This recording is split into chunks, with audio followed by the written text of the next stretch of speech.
చిత్తశుద్ధితో ఏ పని సంకల్పించినా ఖచ్చితంగా సత్ఫలితాలే వస్తాయి. కొత్త ఆలోచన విధానాలతో ముందడుగు వేస్తే విజయం వెతుక్కుంటూ వస్తుంది. మనం చేసే పనిలో చిత్తశుద్ధి, ఆలోచనలో స్పష్టత, నవ్యత, బాధ్యత, జవాబుదారీతనం ఉంటే వెన్ను తట్టేందుకు అనుభవజ్ఞులు ముందుకు వస్తారు. ఈ మాటలు ఎందుకు చెప్తున్నానంటే, ఆంధ్రప్రదేశ్ ఉప ముఖ్యమంత్రి పవన్ కళ్యాణ్ గారు తనకు అప్పగించిన బాధ్యతలను చిత్తశుద్ధితో నెరవేర్చే శక్తి సామర్థ్యాలు పుష్కలంగా ఉన్నాయి. తను చేసే ఆలోచనల్లో ఆచరణాత్మకత, కొత్తదనం కలిగిన వ్యక్తి. అన్నిటికీ మించి తనకు వచ్చిన బాధ్యతను హోదాకి, దర్పానికి చిహ్నాలుగా భావించరు. జవాబుదారీతనంతో నిర్వర్తిస్తారు.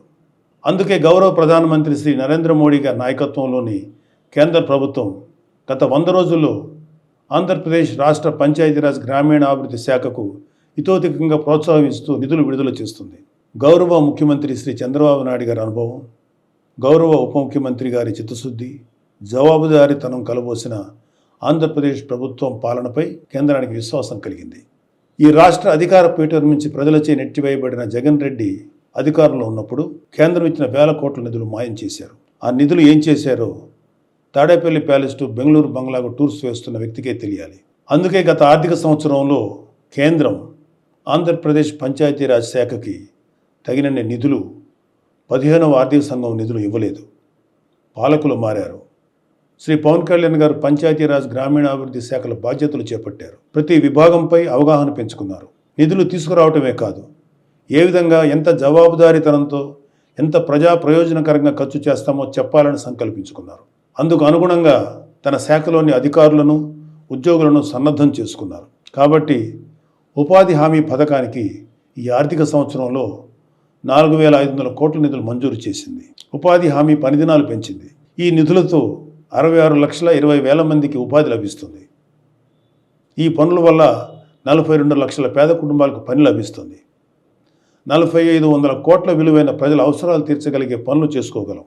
ఈ నిధులను అన్ని గ్రామాలకు కేటాయించి పనులు మొదలు పెట్టించారు శ్రీ పవన్ కళ్యాణ్ గారు. ఆ పనులు కూడా ఎక్కడో ఆఫీస్ గదులు కూర్చొని నిర్ణయించడం కాదు, ప్రజలే తమ గ్రామానికి ఏ పనులు చేయించుకోవాలో నిర్ణయించుకోవాలి. అందుకు గ్రామసభ వేదిక కావాలని సంకల్పించారు.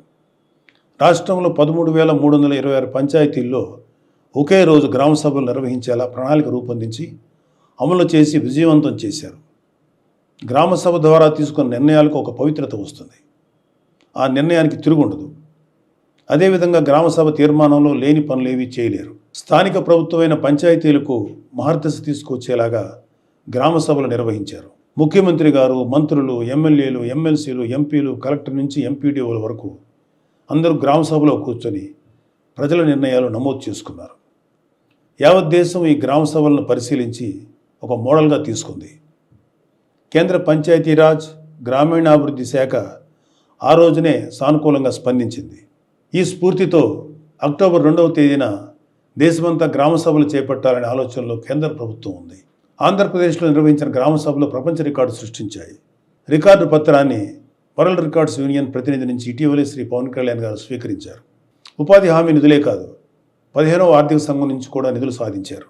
వెళ్ళిపోయిన వైసీపీ వాళ్ళ మీద నమ్మకం లేక కేంద్రం నిధులు ఇవ్వలేదు. పవన్ కళ్యాణ్ గారు కేంద్రంతో మాట్లాడి 1987 కోట్ల రూపాయల నిధుల్ని కొద్ది రోజుల కిందటే మంజూరు చేయించారు.